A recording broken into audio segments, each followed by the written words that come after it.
توی تنهایی یک دشت بزرگ که مثل غربت شب بی انتهاست، یه درخت تن سیاه سر بلند، آخرین درخت سبز سر پاست.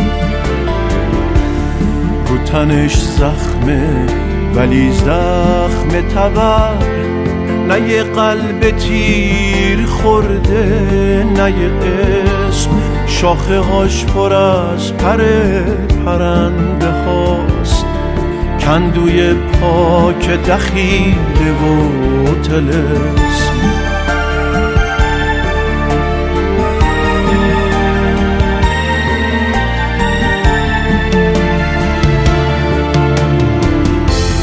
چه پرنده ها که تو جاده کوچ مهمون سفره سبز اون شدن، چه مسافرا که زیر چتر اون به تن خستگیشون خبر زدن، تا یه روز تو اومدی بی خستگی با یه خرجین قدیمی قشنگ، با تو نه سبز نه آینه بود نه آب، یه تبر بود با تو با اهرم سنگ.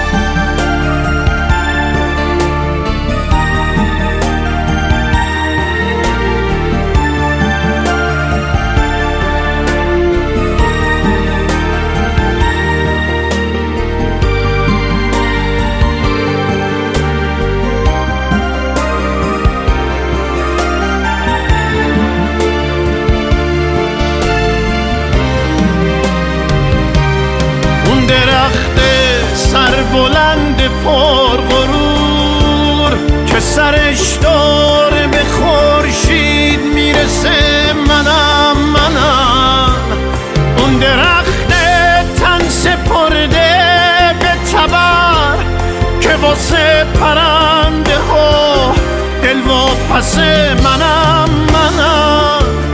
من صدای سبز خاک سربیم، صدایی که خنجرش رو به خداست، صدایی که توی بعد شب دشت نعره‌ای نیست ولی اوج یک صداست.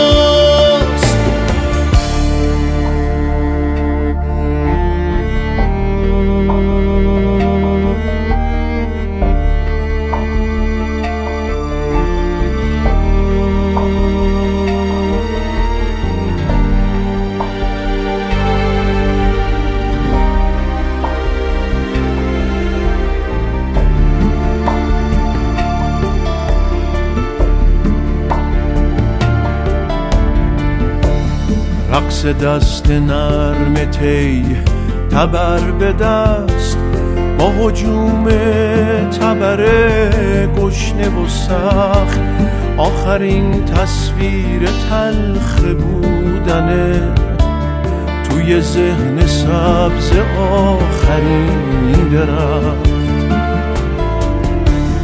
حالا تو شمارش ثانیه هام کوبه های بی امونه تبره، تبری که دشمن همیشه این درخت محکم و تناوره.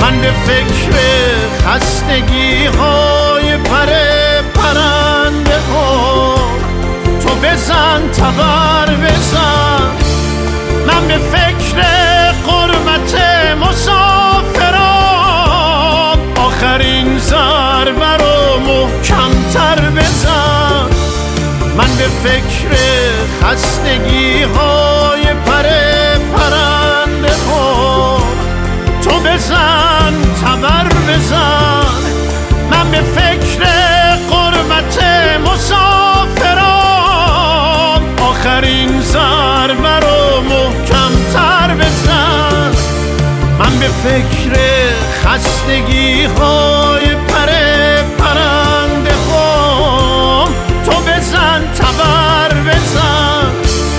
من به فکر غربت مسافران، آخرین ضربه رو محکمتر بزن، آخرین ضربه رو محکمتر بزن، آخرین ضربه رو محکمتر بزن، آخرین ضربه رو محکمتر بزن.